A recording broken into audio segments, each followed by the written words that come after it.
आज हम बात करेंगे एक ऐसे टॉपिक पर जो काफी कंट्रोवर्शियल और इंटरेस्टिंग है। Top 10 most overrated players in IPL history. IPL दुनिया की सबसे ग्लैमरस और पॉपुलर क्रिकेट लीग है और यहाँ हर साल नए हीरोज बनते हैं। लेकिन कुछ प्लेयर्स का हाइप उनके परफॉर्मेंस के सामने काफी ज्यादा लगता है।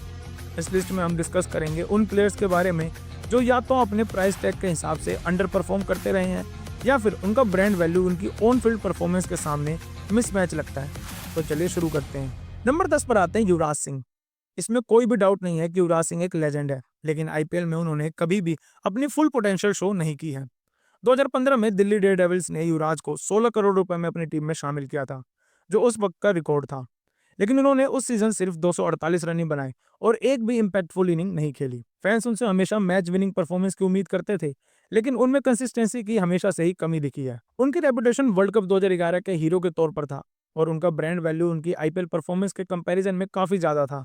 लेकिन उनका परफॉर्मेंस आईपीएल में उतना अच्छा नहीं था और उसके बाद भी काफी सीजन्स में वो उतना अच्छा परफॉर्मेंस नहीं कर पाए जितना कि उनकी टीम को उनसे उम्मीद थी।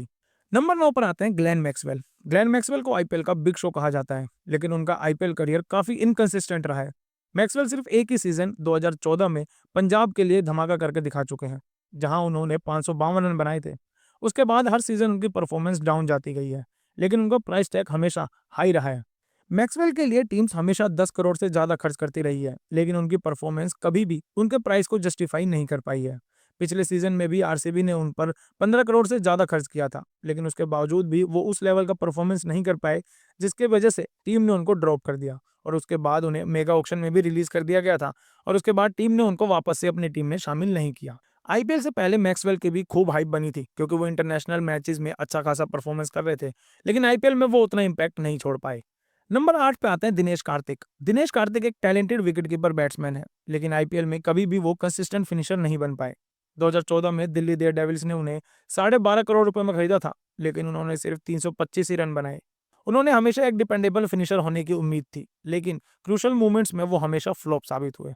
उनकी reputation as a multi utility player रहा था, लेकिन उनका इम्पैक्ट मैच विनिंग परफॉर्मेंस में कम ही देखने को मिला है। उन्होंने केकेआर के लिए काफी साल खेला, पर वो इम्पैक्ट नहीं दिखा पाए जो कि टीम उनसे चाहती थी, जिसकी वजह से बाद में टीम ने उन्हें ड्रॉप कर दिया। नंबर 7 पर आते हैं बेन स्टोक्स। बेन स्टोक्स एक फिनोमिनल ऑलराउंडर है, लेकिन आईपीएल में उनका जादू नहीं चल पाया। 2017 में राइजिंग पुणे सुपर गाइंट्स के लिए उनका एक सॉलिड सीजन था, लेकिन उसके बाद उन्होंने कुछ भी खास करके नहीं दिखाया। राजस्थान रॉयल्स ने उन्हें 12.5 करोड़ रुपए में अपनी टीम में साइन किया, लेकिन वो उनसे एक्सपेक्टेड मैच विनर नहीं बन पाए जो कि टीम को उनसे उम्मीद थी।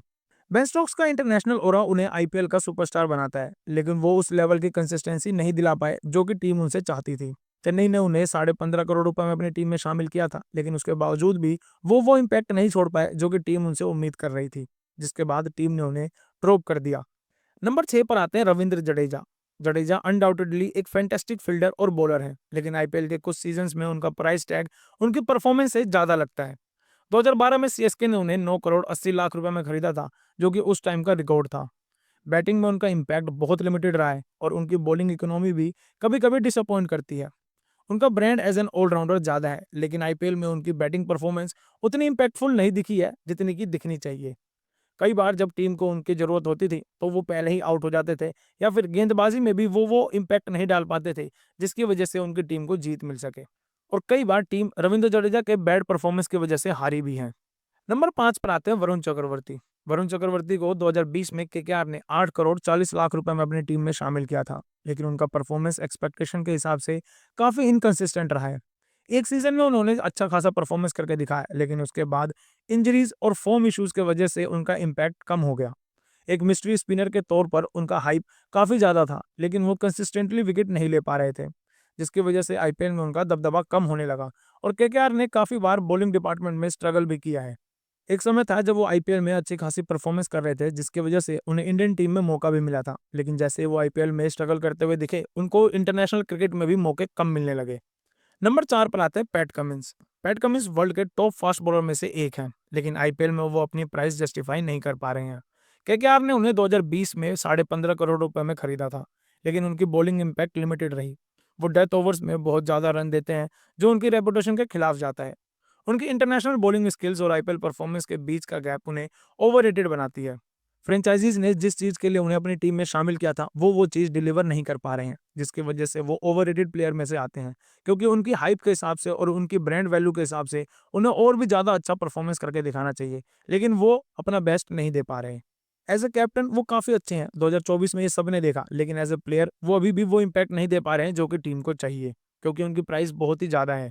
नंबर 3 पर आता है तैमुल मिल्स। तैमुल मिल्स को आरसीबी ने 2017 में 12 करोड़ रुपए में अपनी टीम में खरीदा था, लेकिन उस सीजन उनका परफॉर्मेंस काफ़ी फ्लॉप रहा था। उनकी इंजरीज और लैक ऑफ एक्सपीरियंस की वजह से वो सिर्फ 5 ही मैच खेल पाए, जिसमें उन्होंने ताबड़तोड़ रन दिए थे। वो एक डेथ ओवर स्पेशलिस्ट थे और उनको टीम में इसीलिए शामिल भी किया गया था, लेकिन वो उसको जस्टिफाई नहीं कर सके। टीम को उनसे जो उम्मीद थी वो उस चीज़ को पूरी नहीं कर पाए, जिसकी वजह से डेथ ओवर्स में कई बार टीम को बहुत ही भारी नुकसान भी हुआ था, जिसकी वजह से अगले सीजन में टीम ने उनको अपनी टीम से निकाल कर रिलीज कर दिया, क्योंकि आरसीबी को वो 12 करोड़ रुपए में काफ़ी महंगे बैठ रहे थे। नंबर 2 पर आते हैं जयदेव उनाडकट। जयदेव उनाडकट का नाम आईपीएल ऑक्शन का एक रेगुलर हाइलाइट्स रहा है, लेकिन परफॉर्मेंस उनके प्राइस टैग के हिसाब से नहीं रही। राजस्थान रॉयल्स ने उन्हें 11.5 करोड़ रुपए में खरीदा था, लेकिन उन्होंने उस सीजन मात्र 11 विकेट्स ही लिए थे, जो कि उनकी प्राइस के हिसाब से थोड़ा कम है। डेथ ओवर्स में उनकी बॉलिंग इकोनॉमी हमेशा हाई रहती है, जबकि उनकी विकेट्स हाई रहने चाहिए। अगर ऑक्शन के दौरान उनकी हाइप की बात करें तो वो काफ़ी ज़्यादा रहती है, लेकिन उनका परफॉर्मेंस आईपीएल सीजन में काफ़ी लो रहता है, जिसकी वजह से वो एक ओवररेटेड प्लेयर कहलाते हैं। उनादकर हर सीजन में महंगे बिकते हैं, लेकिन उनकी परफॉर्मेंस काफ़ी लो होती है, जिसकी वजह से टीम उन पर अब पैसा खर्च करना नहीं चाहती। नंबर 1 पर आते हैं मनीष पांडे। मनीष पांडे एक टैलेंटेड बैट्समैन है, लेकिन उनका आईपीएल करियर एक्सपेक्टेशन से बिलो रहा। वही मनीष पांडे जिन्होंने आईपीएल में सबसे पहली सेंचुरी लगाई थी, लेकिन उनके बावजूद भी उनकी परफॉर्मेंस हर सीजन धीरे धीरे कम होती गई।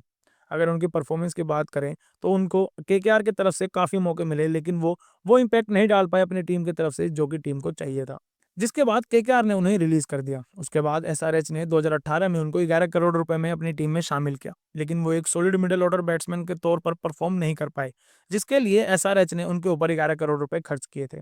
उनकी स्ट्राइक रेट और कंसिस्टेंसी दोनों उनका वीक पॉइंट बन रहा था, जिसके बाद अब एसआरएच ने भी उन्हें अपनी टीम से रिलीज कर दिया है। उनका डोमेस्टिक क्रिकेट का रेपुटेशन और उनका आईपीएल परफॉर्मेंस हमेशा कॉन्ट्रास्ट में रहा है। इसी वजह से वो इंटरनेशनल टीम में भी खेलते हुए आपको नजर नहीं आ रहे हैं, और इस साल हो सकता है कि वो आपको आईपीएल में भी खेलते हुए नजर नहीं आएंगे। तो दोस्तों, ये थी हमारी list of top 10 most overrated players in IPL history.